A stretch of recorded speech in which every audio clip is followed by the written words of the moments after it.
আজকের ভিডিওর মাধ্যমে আমরা শিখব শতকরার গড় কীভাবে খুব সহজেই নির্ণয় করতে পারি।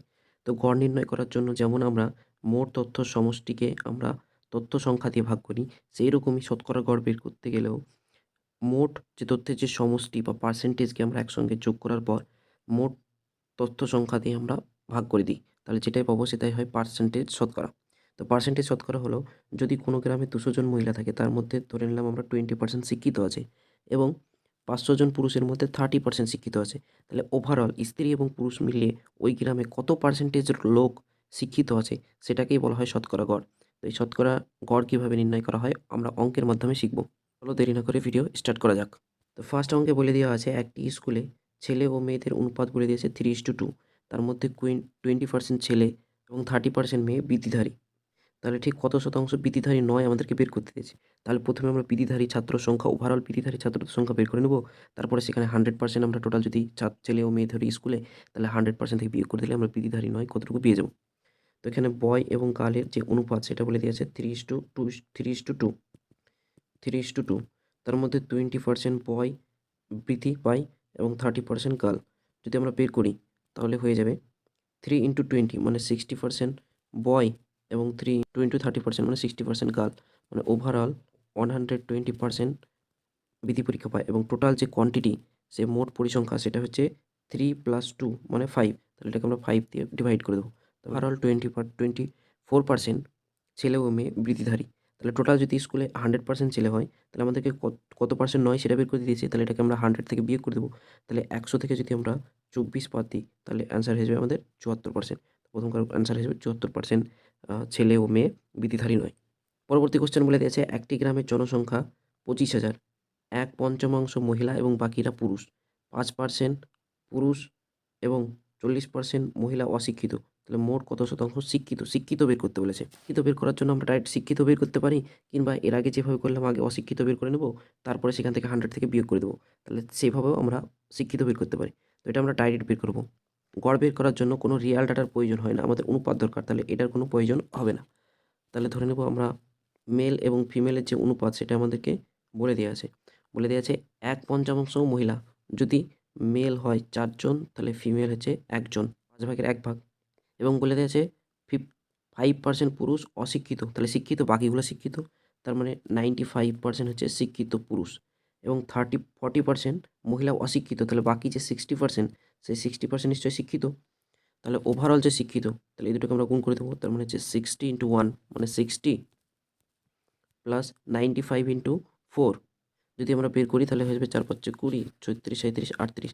আর এটাকে টোটাল কোয়ান্টিটি দিয়ে ভাগ করতে হবে। তার মানে এখানে 1 আর 4 যোগ করলে আমাদের টোটাল কোয়ান্টিটি হচ্ছে 5। তাহলে এটাকে 5 দিয়ে ডিভাইড করে দিতে হবে। 5 দিয়ে ডিভাইড করি তাহলে এটাকে করতে হবে 440 / 5 মানে 88%। টোটাল 88% শিক্ষিত। তাহলে এখান থেকে ডাইরেক্ট আমরা শিক্ষিত বের করে দিলাম। এটার উত্তর হয়ে যাবে অপশান বি। এভাবে আমরা অশিক্ষিত বের করে আমরা 100 থেকে বিয়োগ করে শিক্ষিত বের করতে পারি। তো পরবর্তী কোশ্চেন হলো 80% ঘনীভূত দুধ ধারণ করে একটি পাত্র থেকে 20 লিটার বের করা হলো।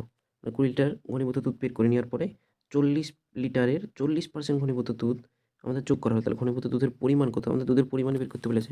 তাহলে দেখো 80 লিটারের মধ্যে 20 লিটার বের করে নিয়েছে। তাহলে আছে কত? 60 লিটার। আর 60 লিটারে কত পার্সেন্ট দুধ ঘনীভূত দুধ আছে? 80%। তাহলে 60 লিটারে আছে 80%। আর বাকি কি বলেছে যে 40 লিটারে 40% মিশাইছে। তাহলে 40 লিটারে যদি 40% বের করি তাহলে আমাদের রিয়াল ডাটার প্রয়োজন হয় না। তাহলে 40:60 এর যে অনুপাত যদি আমরা বের করি তাহলে এটাকে 3 দিয়ে কাটাকাটি যাবে, এটাকে 2 দিয়ে কাটাকাটি যাবে। তাহলে এবারে আমরা এই দুটোকে গুণ করে দেবো। তাহলে 3 × 24 মানে 240% ঘনীভূত দুধ আছে প্রথমটায় এবং দ্বিতীয়তে মিশাইছে হচ্ছে 40 × 2 = 80। তাহলে 80 মিশাইছে। আর টোটাল কোয়ান্টিটি 3 + 2 মানে 5। তাহলে এটাকে আমাদেরকে 5 দিয়ে ডিভাইড করে দিতে হবে। তাহলে যদি আমরা দুটোকে যোগ করি তাহলে হয়ে যাবে 0, 2, 3, 320কে আমাদেরকে 5 দিয়ে ভাগ করতে হবে। তার মানে এটা হয়ে যাবে 64%। তাহলে টোটাল যে 40 লিটারে 40% ঘনীভূত দুধ মেশানোর পর ঘনীভূত দুধের পরিমাণ হচ্ছে 64%। তাহলে এর উত্তর হয়ে যাবে অপশান সি। আমাদের লাস্ট কোশ্চেন হলো চকলেটে ও দুধে একটি পানীয় পরিমাণের অনুযায়ী 80% বিশুদ্ধ চকলেট আছে। যদি ওই পানীয়তে 50 লিটার 10 লিটার খাঁটি দুধ যোগ করা হয় তবে ওই পানীয়তে চকলেটের শতকরা কত? 50 লিটারে 8% বিশুদ্ধ চকলেট ছিল। তাহলে 50 লিটারে যদি 8% থাকে, 8% ছিল, পানি বের করতে দিয়েছে, চকলেটের পানিতে কত শতাংশ পানি আছে সেটা বের করতে দিয়েছে। তার মানে প্রথমে 50 লিটারে 8% ছিল, বাকি যে 10 লিটারে, এই 10 লিটারে তো খাঁটি দুধ মিশাইছে, তাহলে এখানে কোনো পানি ছিল কত? 0%। এই দুটোরই আমাদেরকে গড় আমাদেরকে বের করতে হবে। তাহলে আমরা কি বললাম যে গড় বের করার জন্য রিয়াল ডেটার প্রয়োজন হয় না, আমাদের অনুপাতের প্রয়োজন হয়। তাহলে এটা যদি অনুপাত আমরা বের করি, তাহলে 5:1, তাহলে এই দুটোর গুণ হয়ে যাবে, মানে 50 টা কত?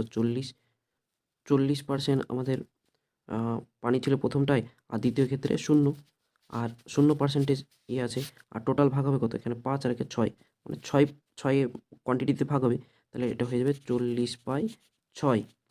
এটা এরকম কাটাকাটি করি, তাহলে 2 তে যাবে, মানে 20/3। তাহলে 20/3 মানে কত? 6.2-3%। তাহলে পানির পরিমাণ যে মেশানোর পরে পানির পরিমাণ হচ্ছে 6.2-3%। তাহলে উত্তর হয়ে যাবে আমাদের অপশান ডি।